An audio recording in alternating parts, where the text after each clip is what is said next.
Welcome to episode 7 of Angels and Demons. Today we're going to talk about the 3 archangels that the Bible calls by name.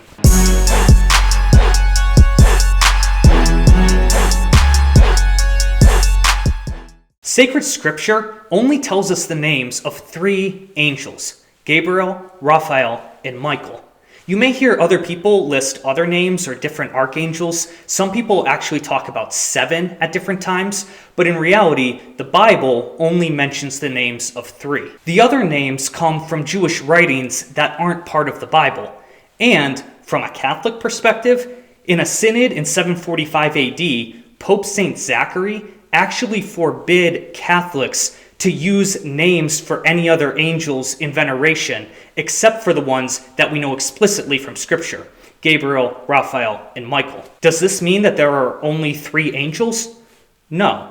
It means that these are the only 3 names that we're completely sure of, and so they're the only ones that we should pray to by name. So, unless you want to disobey the Pope, I'd stick with those 3. And actually, the 3 archangels have a feast day in the Catholic Church, September 29th. So, let's get into it. Who are they?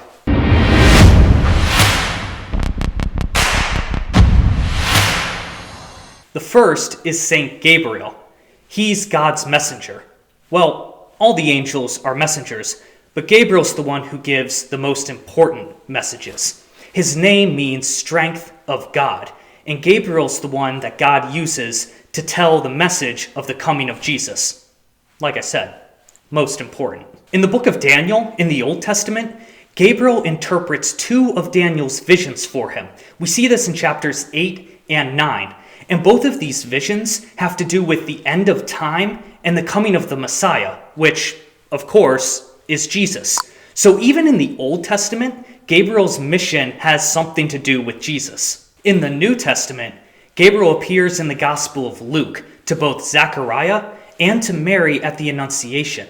Gabriel foretells the birth of St. John the Baptist, who's going to be the one who prepares the way for Jesus. And he tells this to John's dad, Zechariah. But Zechariah doubts that this is actually going to be able to happen. And because of this, Gabriel won't let him speak until after John is born. Gabriel also, as we said, appears to Mary and announces Jesus' birth to her. And as we know, Mary, of course, says yes.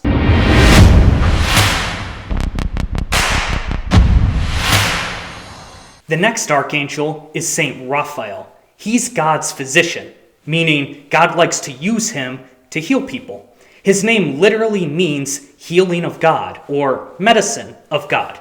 Raphael's the patron saint of physicians as well as travelers. The only time we hear about Raphael in the Bible is when he shows up in the book of Tobit. We talked about this a little bit in episode 1, remember? The archangel Raphael comes disguised under the name of Azariah. He travels with the young Tobias on his journey to his relatives, and throughout the journey, Raphael guides and protects and helps Tobias along the way. And it's only in the end that he finally reveals that his name isn't Azariah at all. He's actually the Archangel Raphael who's been sent by God. Other than this short story in the Bible, we really don't know any more details about Raphael.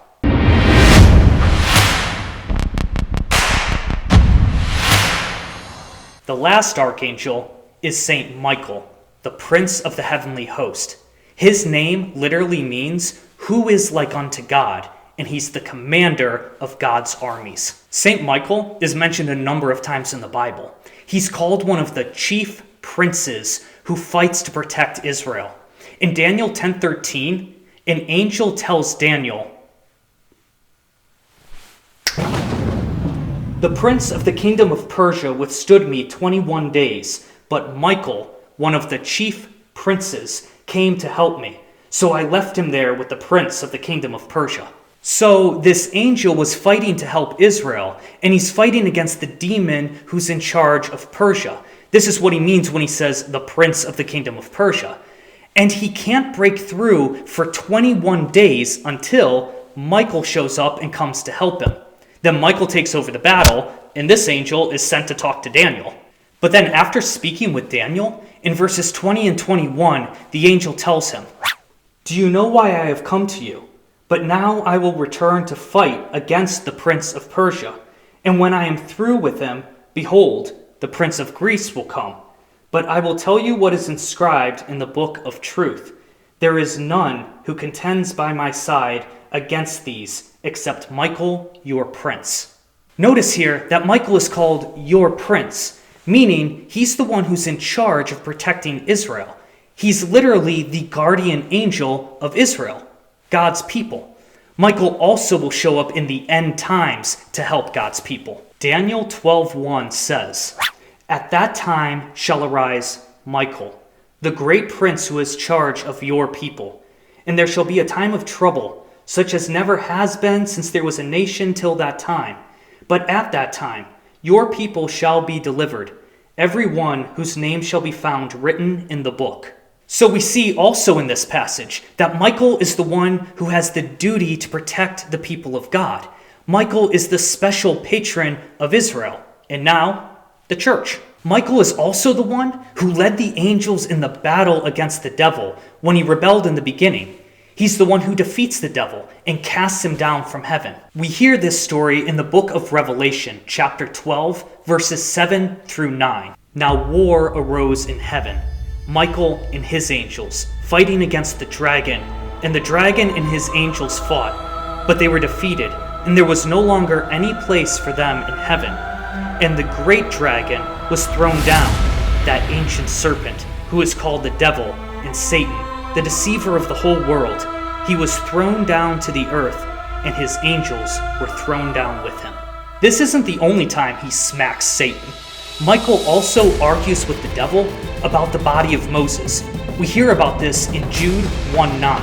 But when the archangel Michael, contending with the devil, disputed about the body of Moses, he did not presume to pronounce a reviling judgment upon him, but said, "The Lord rebuke you."